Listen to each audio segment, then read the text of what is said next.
Okay, so a short video about making up xylocaine and adrenaline mixed with bicarbonate.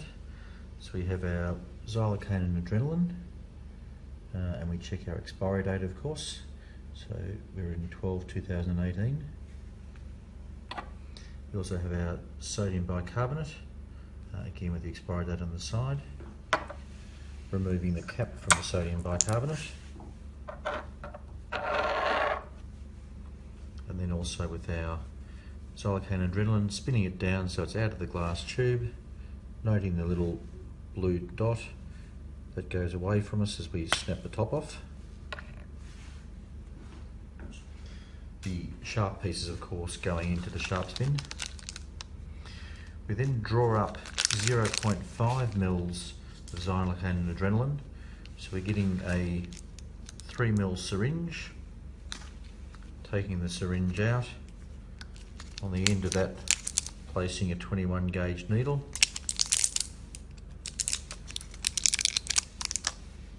So from our bicarbonate, we're piercing the rubber tube, turning upside down and drawing up 0.5 mils.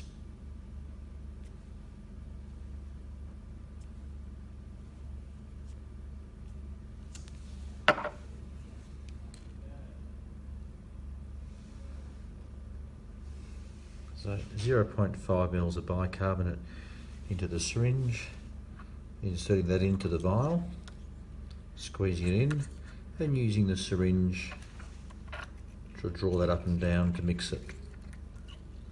So mixing that through the solution, which is giving us roughly a 1 to 10 dilution. We're putting 0.5 mils into 5 mils of xylocaine and adrenaline. Not exactly 1 to 10 solution, but it's the right concentration to get the buffering we require. Our intention here is to get a change in the pH of the xylocaine and adrenaline to bring the pH up to a neutral pH. Once you've done a reasonable amount of mixing, you can then draw up the volume you want for this syringe,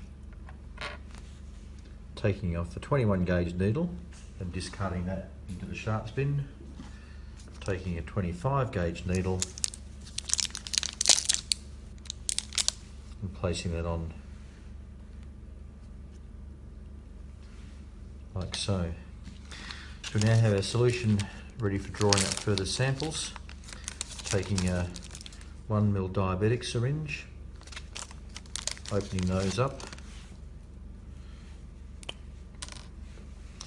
By carefully placing it into the vial without touching the edges, you can now draw up the 1% xylocaine with adrenaline without blunting the needle. If you're piercing a rubber cap, you'll end up blunting the needle. Whilst placing it this way, you'll be able to draw up some xylocaine and adrenaline to 1 ml syringe, taking out the air bubbles.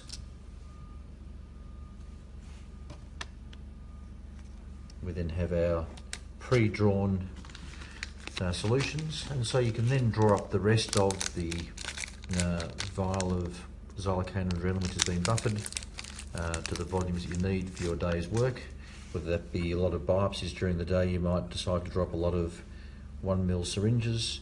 If you're looking at doing a lot of procedural work, you might drop 2 or 3 mils per vial in larger volume syringes.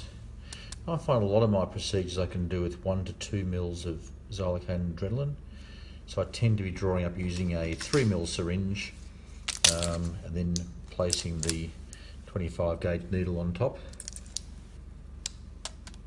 Again, tapping out the air bubbles, leaving it like that. So having drawn up all of the solution at the start of the day, I'll then have a container of drawn up anaesthetic, which I'll be placing these into, so that they're ready to go for the day. The other thing I recommend is that you then label this container so you know what date was made, in case there's some left over at the end of the day. So a simple piece of white micropore tape and putting on today's date, 22nd of the 3rd, and what's in there. So 1% xylocaine plus adrenaline plus bicarb means that we have a label understanding of what's in the syringes within the container.